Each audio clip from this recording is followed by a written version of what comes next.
The right wing starts more identity politics than the left wing does. So now the right wing guys their heads will explode. What do you mean? You guys try to find wedge issues on every fucking thing, and then you go more and more in extreme. And I think you guys, Haas, fall into that trap way too often. We'll get to that later. Wait, let's get to it now. Okay. What do you mean by that? So you know what we're going to talk about, the trans issues. So on trans issues, as an example, over 60% of Americans agree. Of course, they should have the same constitutional rights, same rights to housing, employment, rules against discrimination, etc.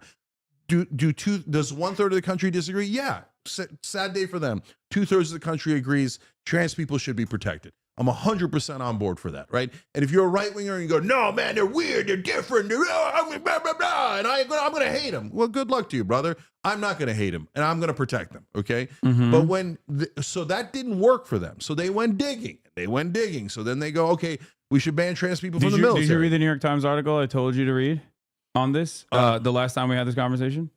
I'm not sure I did. About how, okay, so... they went digging. Yeah. So what you're describing is what I was explaining to you, that the Christian groups, the right-wing Christian nationalist groups, in the aftermath of the failed initiative to do a trans bathroom bill in North Carolina, at a time when Donald Trump was pro-trans, openly stating he was pro-trans, openly criticizing the North Carolina legislation, saying, leave it as it is, nobody cares. Caitlyn Jenner can piss in whichever bathroom she wants to piss in, as long as she's pissing in Trump Tower.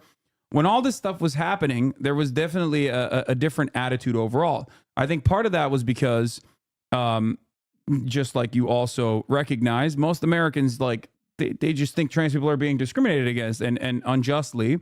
And the other reason was because it just seemed like cruel and unusual for no particular reason.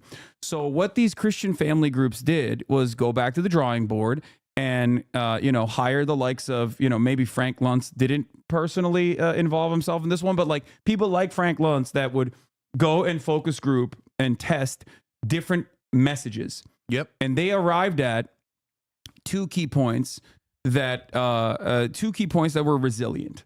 Americans don't necessarily care about trans issues all that much, but they do care about meritocracy. And what is the one place where there's true meritocracy in the eyes of many Americans? Now, there's, still not perfect meritocracy, but sports. Sports is the one area where if you dominate, if you're good, you're going to dominate. If you're dominant, then you're going to get elevated, right? So they packaged anti-trans sentiment with sports, and specifically children's sports, right? And that is where we arrive at, 60% of the country, or even larger percentages than that, don't think trans women should be participating in sports with cis women, specifically trans girls, competing in athletic endeavors with cis girls. Yeah. So that's exactly my point, Haas. And when they laid that trap, first of all, the right wing should acknowledge that was identity politics being played by the right wing. The right wing did the polls. They did the studies. They were looking for something that the American people would hate about the left, about trans people, about LGBTQ people. When you go looking and searching and digging on identity, don't tell me you're not doing identity politics. No, this is identity politics, and the right does it all the time. Now, listen, here's the thing, okay? You understand this to be a distraction. Like, you recognize that it's a distraction, which is why I don't think either of us are saying that this should be the pivotal. This should play a pivotal role in the top of the line messaging of the Democratic Party, which is that, like, no, trans women have to compete with cis women. I don't think anyone is making that argument at all. No, but I think we should, it would serve us both well to openly recognize, and I think you do as well, that this hyper focusing on, trans athletes at the high school level all the way to the collegiate level is a distraction that most Americans might have an opinion on, but don't necessarily care about. It's not a major driver of turnout. It's not something that people go out and vote for. I don't agree. No. Okay. Well, we can have that argument in a second. I will explain it to you why I don't think it's a real issue. Part of the reason why is that it's just simply not a real issue because do you know the number of trans athletes nationally? So I know that under it's, the collegiate level? no, it's microscopic. It's That's 40. why. The Yeah. number is 40. Yeah, and so like 20 states, 20 red states passed a law against transgender girls participating in high school sports, and they couldn't name one transgender girl in their state that participated in high school sports. Yes. So that's exactly my point. We start with agreement. Even Spencer Cox vetoed the bill in Utah originally, and he actually wrote like a pretty compelling argument as to why he was vetoing it. And governors like Andy Bashar have actually won by higher margins after openly defending trans people in the past in a state like Kentucky, for example. So look, we start with a point of agreement, which is that the right wing uses a wedge issue to drive a wedge between us. They go looking for it, and they do it based on identity politics. Okay. So we totally agree on that. We totally agree that it's a microscopic issue that affects almost no one in the country. Okay.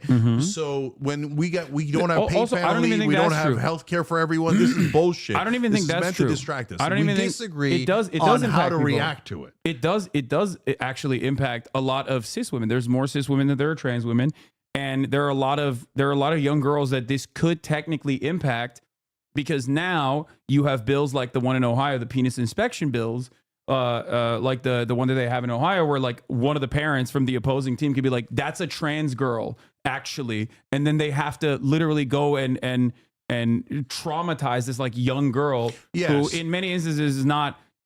Statistically, it is highly unlikely that that person is trans to begin with. So And look, again, it ends but up Haas, harming. It ends up harming cis women even more than it ends up harming trans women. So look. I said this exact same point on trigonometry, and their audience hated it.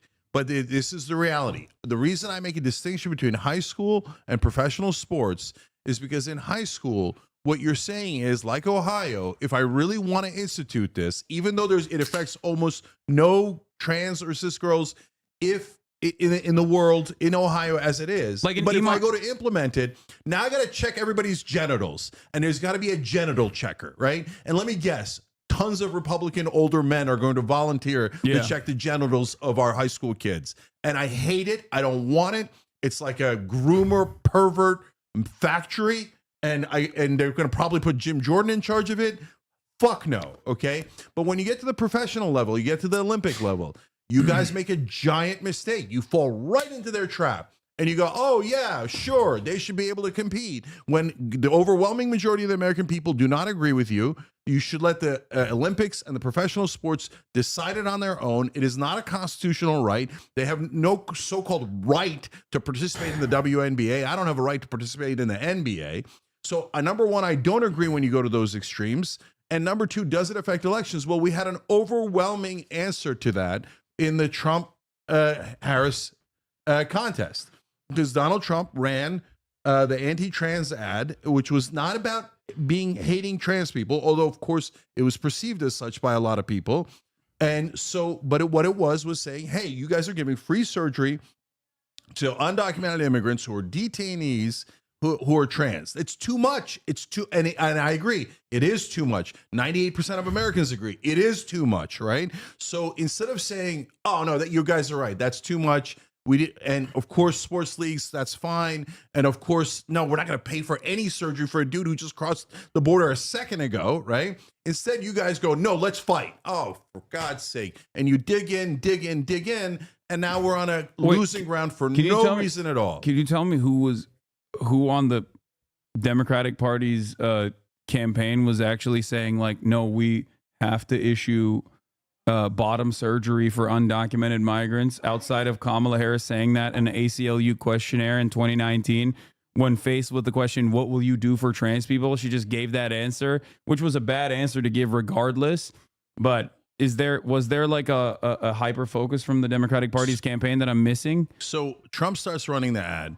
And it instantly jumps to the most effective ad according to Trump's internal numbers and according to Kamala Harris's internal numbers.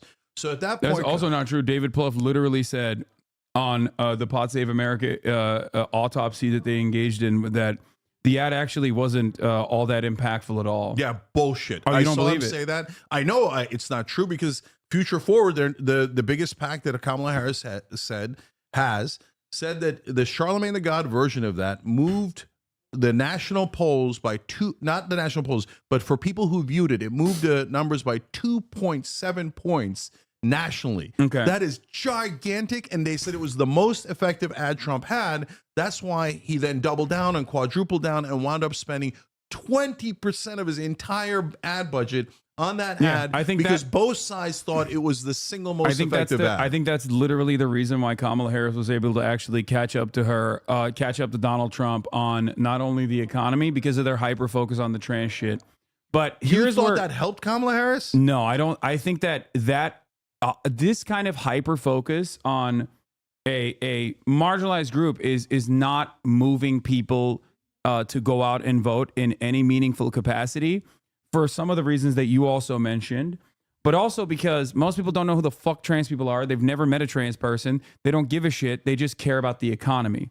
And when you're hyper focusing on just like, trans people and like dominating trans people or some shit, even if it's something that they agree with, they're like, after a certain point, there is outrage fatigue.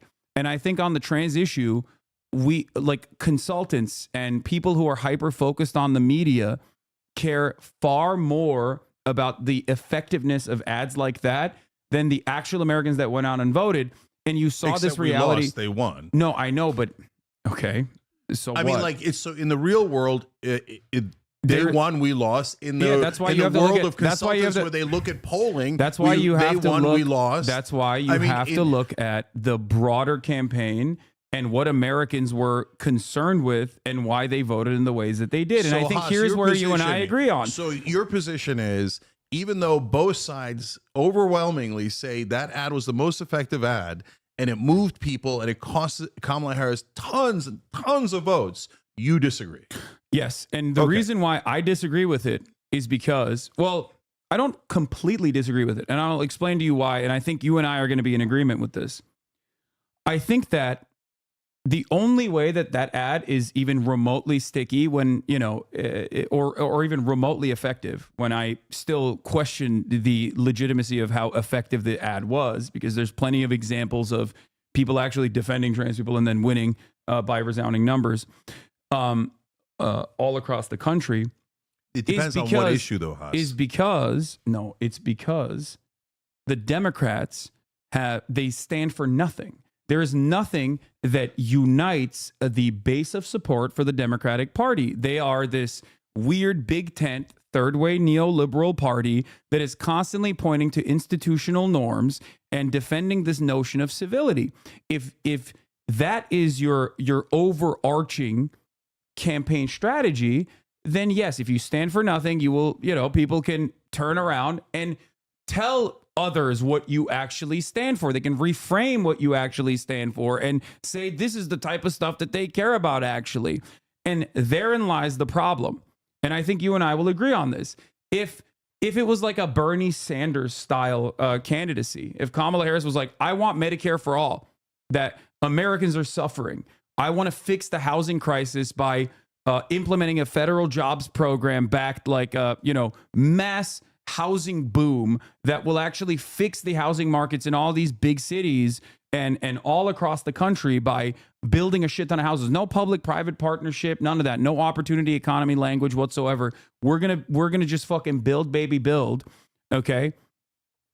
If those are some of the key markers that you're focusing on, this does two things. Okay. This does two things. Number one, Republicans are reactionary, so now they have something that they had to fight against. And if they don't have anything to fight against, they're going to find new fucking wedge issues to make everybody pay attention to, no matter how silly or stupid, right? So now they have to fight against that policy and present why that policy is bad. Now they have to sit there and lie about why giving healthcare to every American is actually going to be devastating because they're backed by their corporate donors. So that's a major issue with the way that the Democratic Party operates in general. And I think you agree with me on this, right? If you give him something to fight for, if you give him something to fight against, they're not going to fucking find new ways find new things that they can just like draw a wedge on. So that's number one. Okay. Number two. Okay. the second thing is when you don't have this broad, very obvious policy that you like earnestly are fighting for, that you have been able to communicate to like the majority of the population, like this is my North Star. This is the key defining issue of the Democratic Party this election cycle. Okay.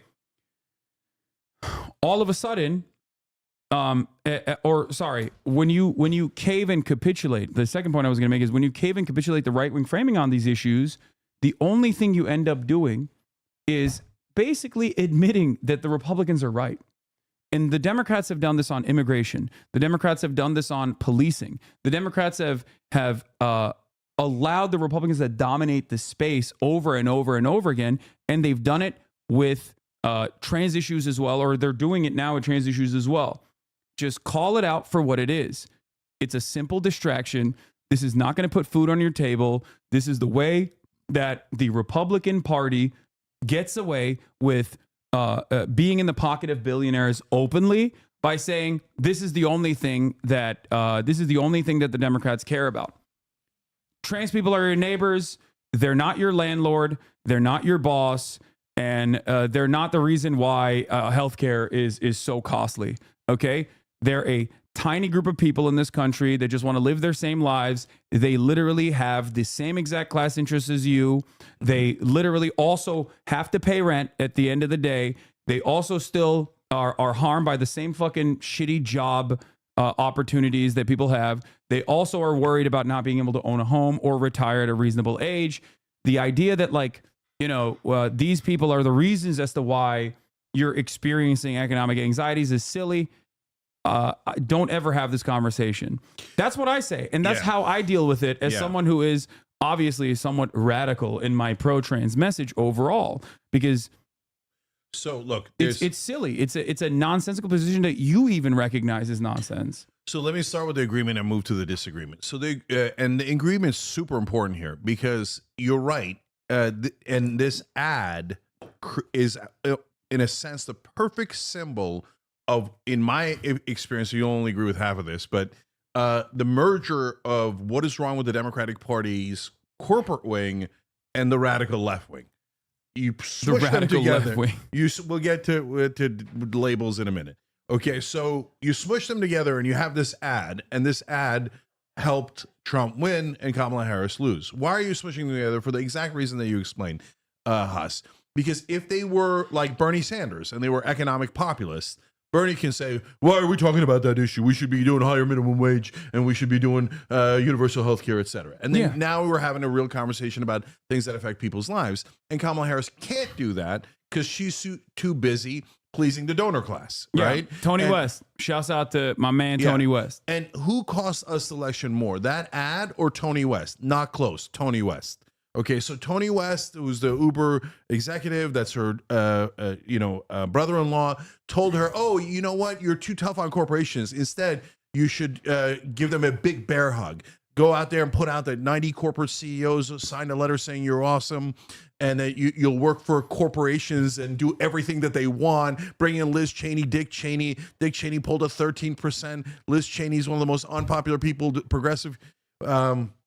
Data for Progress did a poll that showed the more she campaigned with Liz Cheney, the more she lost support. She lost enthusiasm. It was a super dumb idea, and that cost us more than this ad did. This whole idea of, oh my God, I love big business, and I'll do everything big business tells me. Look at Mark Cuban. He's on every cable channel telling you that I will do whatever the fuck business interests want. It's the worst idea in the world, especially when you're running against Donald Trump. And Donald Trump's going, hey, here's a billionaire, Elon Musk. I'm just going to give the government to him. And here's another billionaire, Miriam Adelson, and I'm going to give foreign policy to her. And here's Tim Mellon, weirdo guy who inherited all of his money and douchebag who wants tax cuts because he's just rich and earned nothing in his life. And I'm going to give him tax cuts for the rich, right?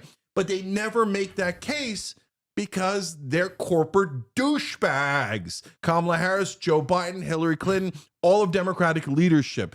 And so these guys are never going to win another general election. The American people hate them. They should hate them. Okay. And so what the right wing doesn't understand is both the populist left and what they call the woke left, I call radical left or whatever. We'll figure out the label in a minute. But in this case, you're on the right side. You say, fuck the corporate interests, fuck the donors, right? So, and the populist right agrees with that. So that's actually an interesting point that we should come back to, a point of agreement we should come back to. But the part where we disagree, Haas, is you say, well, if they're digging in on a wedge issue, ignore it. But Kamala Harris literally did that. They had a giant debate about whether to address it or not. No. They even pulled ads where they addressed it. You're misunderstanding me. And they decided, oh, fuck it, let's not address You're it. wrong. It was a mistake. They literally also, like, they did this with immigration especially. Like, they were like, we're not going to ignore it. We're just going to get ahead of it. And what they did with immigration, they're going to do with trans issues next election cycle. And it's the same principle over and over again. It makes you look like a hypocrite, and it makes you look like the Republicans were right all along. And the only thing it does is prime your base into conceding and agreeing with the Republican framing on an issue. If so there what was do you any do instead? What I say is I delineate. So when you say, hey, Andy Bashir runs against it, but which issue? So if you're talking about constitutional rights, you fight for trans rights 100%. You're talking about military, you fight 100%. I'd fight on bathrooms. I'd fight on high school. But I draw the line on sports. I draw professional sports. I draw the line on giving free surgeries. That's the thing. Then you can defend your position and get back to where the great majority of American people agree with you. You want to know why there's no reason to draw any of these lines? Because Kamala Harris did actually bring this up, which I thought was like, especially because like she didn't have a clear or consistent position on this at all. It was like, it was left out there in the dark, but like Trump did the same thing as well for undocumented migrants. Say that. It's just like it's a thing that nobody gives a shit about until people are primed into caring about it. That's my point. It's been happening for a very long time for prisoners that want to get this component of healthcare, and nobody technically gives a shit about it. It's already like a incredibly tiny, minuscule, marginal percentage. So it doesn't fucking matter. Like it ultimately doesn't matter. I'm saying if the Democrats had something if Democrats had, but it didn't. And I'll get to that in a second. If Democrats had something that they were fighting for, nobody would give a shit about this. That's the point. Yeah, but that you brought up Bernie Sanders and you said, oh, healthcare, universal healthcare. Bernie Sanders has also said trans rights are human rights. Like, you know what I mean? It's not like, but that's the difference between 2016 and 2020. It's not like Bernie Sanders. It's not like Bernie Sanders himself is saying like, yeah, fuck trans people. We got to cut him out of this bargain. But nobody's saying bargain. fuck trans people. You guys are just making that up. No, but Haas, when you frame it first that of all, way, you get all these crazy Republicans people are online. saying that. Republicans are saying that. No, I know, but we're not saying that. But No, you get I all know. these crazy people online who are like, oh my God, if you don't agree to free surgeries for every trans person on planet Earth, you're a fucking Nazi. Well, you know those people exist, and fuck those people. Okay. That is the radical left, and they are stupid, and they do cost us elections. No, you're hyper focusing, and I've had this conversation privately with you many times over. You are hyper focusing on people that are in your replies on Twitter, and because so you agree that's with all me, you that radical left because is bullshit, all you interact stupid dumbasses. Do you agree? There are a million people that are both in your replies that have also gotten mad at me as well, time and time again, on specific issues, maybe ones that even pertain to trans rights. Okay. It literally doesn't matter. People get very passionate, understanding. I'm very understanding. Shocking agreement. I agree. There's 13 douchebags online. That's what I said from day one. I know, but why the fuck would you ever hyper focus on but people Haas, like that? Look, no. So you might be doing the right thing. Hold on. You're doing the Bill Maher thing. You're bullshit, demanding that there needs to be a sister soldier. Bullshit. No, you're Hold doing on, the let me sister explain. soldier moment. No, That's it. bullshit. No, you're trying to. So the minute we said the most reasonable things on earth, which you now agree with apparently, then what happened? It wasn't just the 13 douchebags online. And by the way, everybody said, no, those 13 douchebags represent all the left. You're not on the left anymore because the 13 douchebags control the left. And then what happened next? Then Majority Report jumped in, and Lance from the Serfs and all the other little dirtbags jumped in, and they were like, no, James and Anna are turning right. The 13 douchebags are right. We need to protect every trans person should get free surgery. We got, even in China, even though we have nothing to do with China, we hate them. They're Nazis. You got to, okay. I mean, I'm 100% right. Every dirtbag show did it. You got to calm Every down. dirtbag show did it. Tell me I'm wrong. this is reframing an issue that is now we've moved away from the electoral consequences of a trans ad to your own personal anger and frustration that you have with left-wing media online. We are So do you agree left-wing media online, those guys that I listed are full of shit? I have and in a tiny, stupid minority? I have disagreements with everyone in this space, but there's a reason why seemingly I don't catch the same amount of strays that you do because I don't hyper-focus. I can tell you why. I don't hyper-focus. What do you think it is? They think you're hot, young. I don't mean attractive. God bless on that. Okay. I'm also obviously hot. I mean, as in they think, oh, the young people watch Hasan. He's cool. And you give the thing of like, oh, no, trans people are right on everything, right? You don't come out and make the distinctions that Anna and I made. Okay. So they think, oh, no, he's good. He's extreme as we are. I think he's woke left. Yay, extremeness. I think the reason, first of all, you're. Okay, by the way, majority report and all of you guys, you better attack him. He apparently agrees with me. Okay, you better attack him. You're not going to attack him, are you? You're get the fuck out of here. You're hyper personalizing this into like criticisms that you've received. Somebody comes and punches you in the face 12 times, and you go, what? Why are you hyper personalizing it? Because just because I called you a Nazi, now it's personal to you. Because myself, you, majority report, but I never changed my policy. I never changed my policy. All of this is inconsequential in the grand scheme of things. And whenever there's like drama, for example, I've been getting attacked mercilessly by my former podcast co-host that has been actively trying to deplatform me for the past 2 months because he thinks that, or he's claiming that I am creating a space that is anti-Semitic. The way I've dealt with that, for the most part, is by just actively ignoring it leading up to the election because I was like, this is some fucking silly nonsense. And in the aftermath, I covered some of the broader points, and I fucking moved on. If you extend the conflict that way, instead of trying to find a reasonable middle ground, and even show humility even show humility instead of saying I'm right, there's never going to be any sort of real solidarity. Why am I going to show humility to you, a bunch of idiots who are wrong? Because I like what does humility mean? Like, oh, maybe you're right about your dumb opinion that's going to cost us this election. Okay. Maybe you're right about your dumb opinion that gets the majority of the country to hate us when our economic positions are overwhelmingly popular. Maybe you making us intensely unpopular when we should be focusing on universal health care, higher wages, paid family leave, but you idiots hate policy. All you want is identity politic bullshit, and you think that drives ratings, and you want me to show humility to those morons? None. Zero. Let's have a meta conversation really quickly about the ways in which branding works online. I am of this mindset that every single person is far too busy and far too self-involved to pay attention to the more nuanced conversations that others are having on any particular issue. This is why, even when there is like a faucet of smears that I am attacked with clips that are completely out of context, I address it and I move on. Okay? I address it and I move on, and I come at this conversation with an understanding that most people are not fully aware of what my analysis is on any particular matter. This has happened in the past with, me purchasing a house where people were made a big fucking deal about it. It's okay. And I, at that same, like even back then I said, look, people are angry. People are frustrated with their position in society. People are frustrated with a lack of opportunity. And in that process, when they see fucking rich asshole like myself, buy a house, they're going to get mad at me. And there's a healthy amount of anger towards wealthy people there that I agree with as well. I think that they're misdirecting their anger at the wrong person.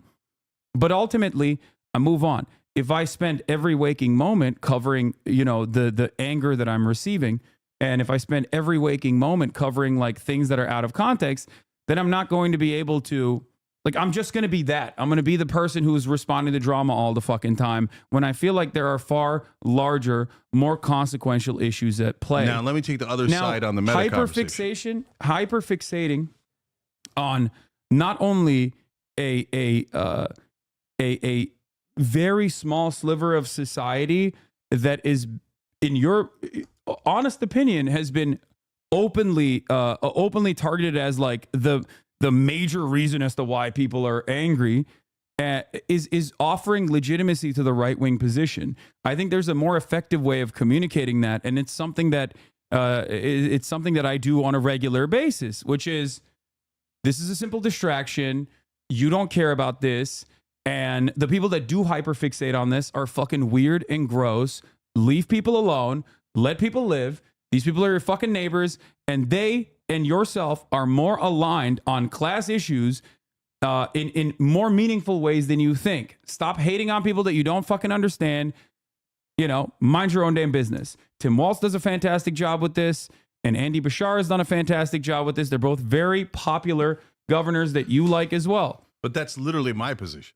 All right, so listen. But the reason why people don't think that that's your position is because people see the clips. People see clips out of context. I know, but what do? They see clips on douchebag shows who are purposely misrepresenting our position and pretending that we're against all trans rights.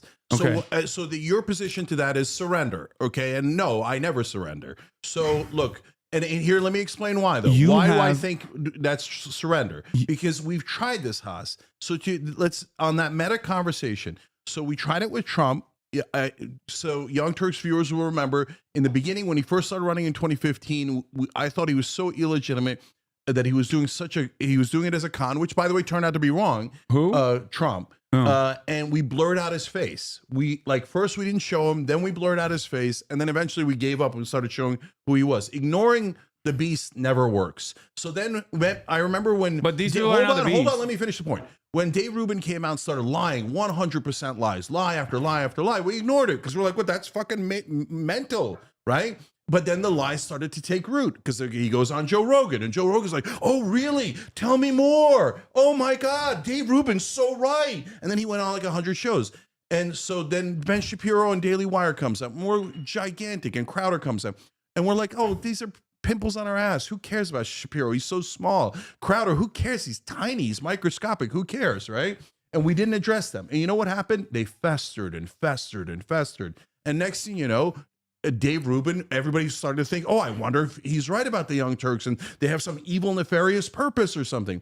Then we started fighting back and we crushed that motherfucker. Now he's a laughing stock. So whenever anybody thinks of Dave Rubin, they're like, oh yeah, he's that dumb guy, right? Yeah, but that's not because of you. That's also because of Majority Report, ironically enough. And people like myself. I know. When we fight back, everybody gets their feelings the point hurt. is, it's not...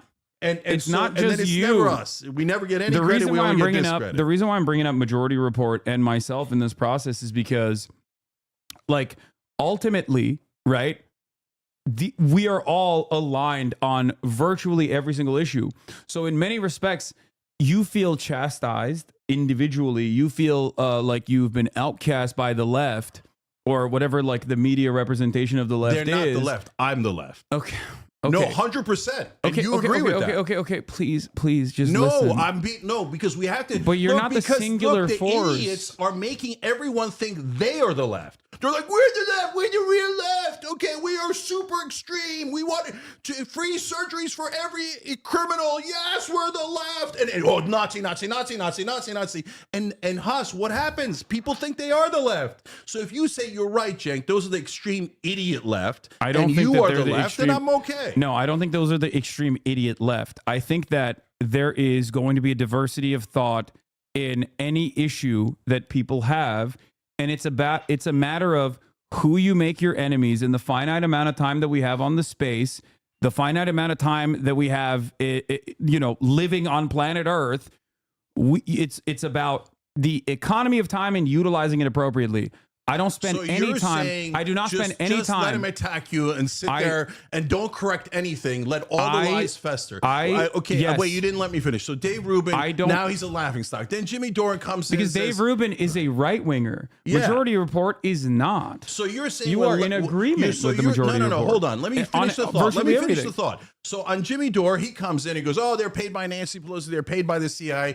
Fucking lunatic, right?"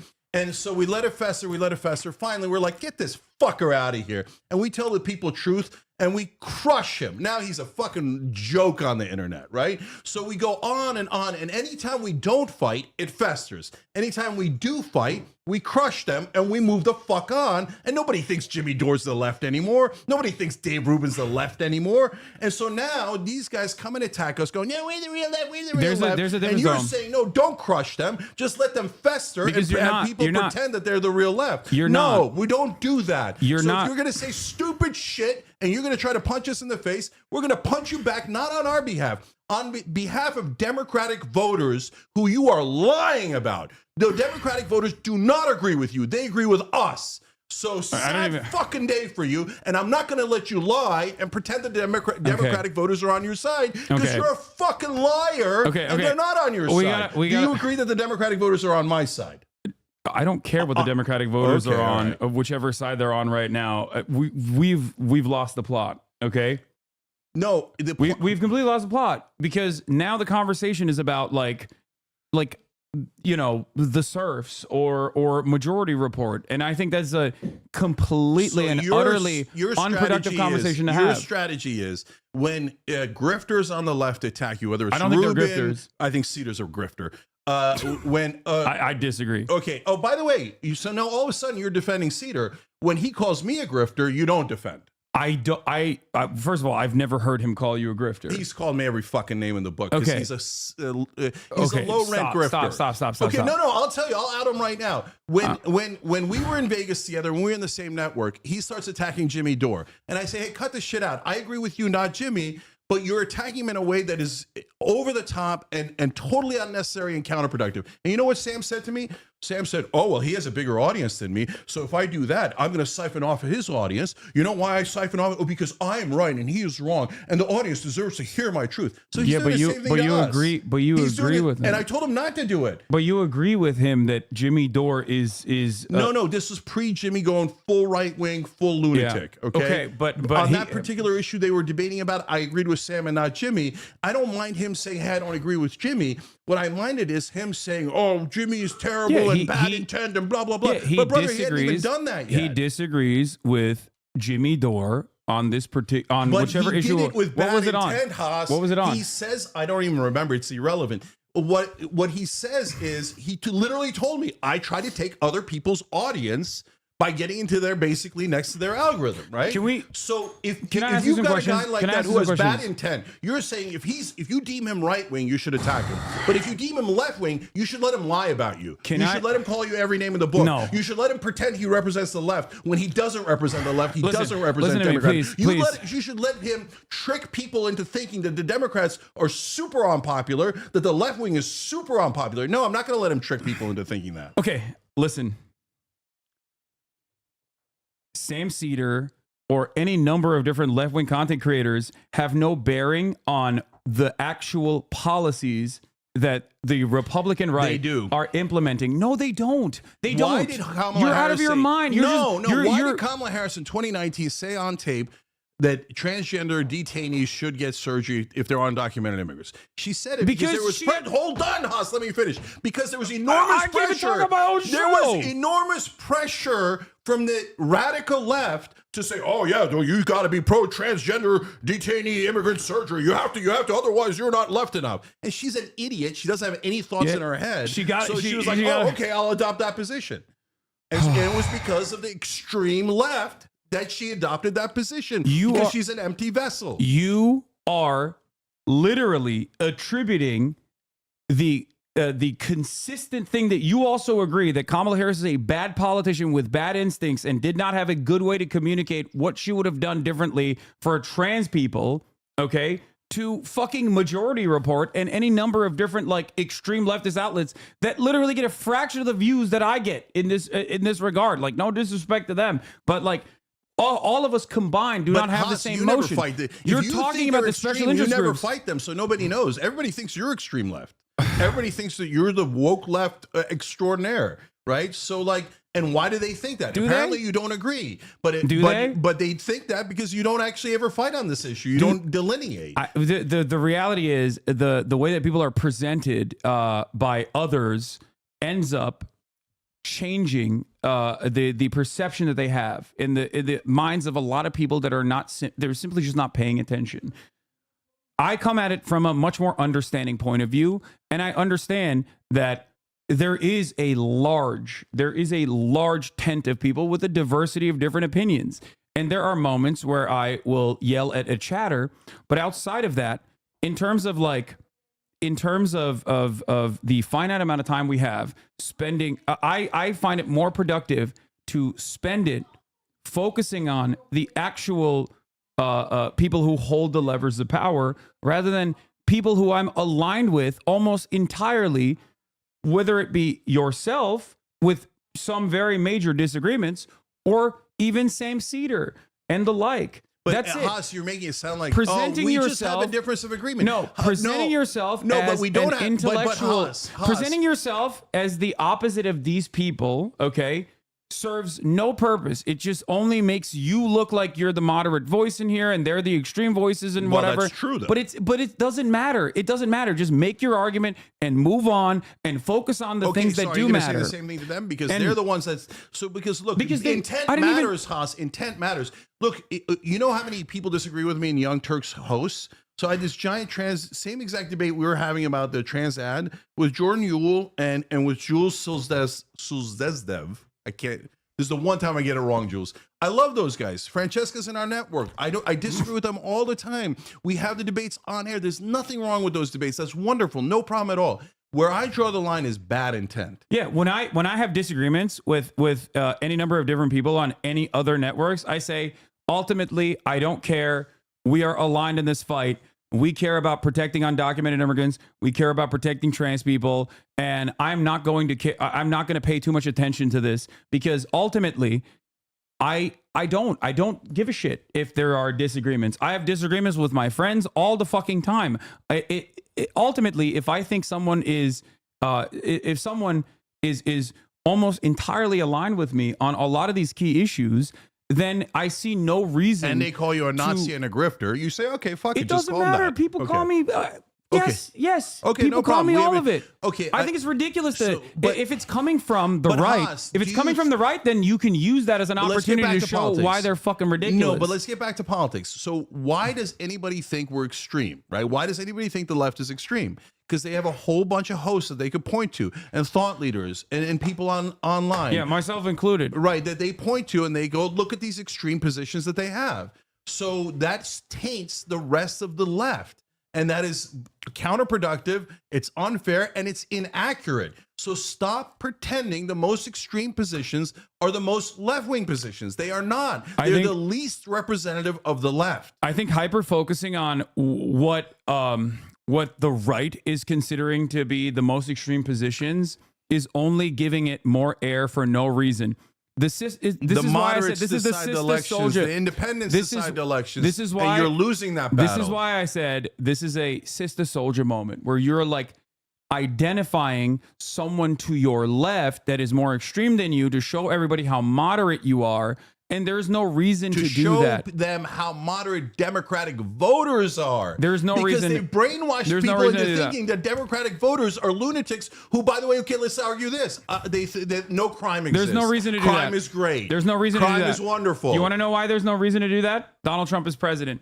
You never see Republicans do that, even if they do actually disagree. Even if they do actually disagree. It doesn't matter. There's no reason. There's no reason to ever turn around and be like, I disagree with these people. You're 100% wrong on this. So let's look at California. So you say it doesn't matter. I gotta pee real quick. You can keep going. We'll talk about crime in a second. Go ahead. Okay. I gotta pee. All right. So look, guys. I want to respond to him, so I want to wait till he gets back. But I'll say it this way. Number one,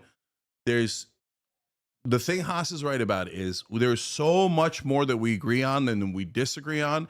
And that is why I get mad when people pretend that the disagreements are the only things that matter. So I'm not the one pretending that. The people that attacked us said, how dare you disagree? How dare you? That is not a sanctioned disagreement, okay?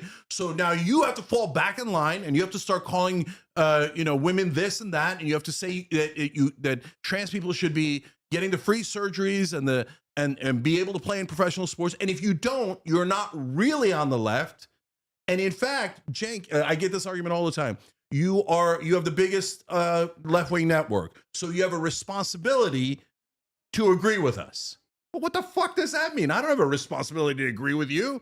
No, I have a responsibility to represent my audience. I have a responsibility to represent the left in an accurate way and to represent Democrats in an accurate way. I don't have a responsibility to take the most extreme positions because somebody decided that they, having not voted on it at all, representing the most tiny sliver of Democratic voters, says, no, that is the left-wing position. Well, when you say that and you shut off debate, well, then you're doing a massive disservice to the left, not to the right.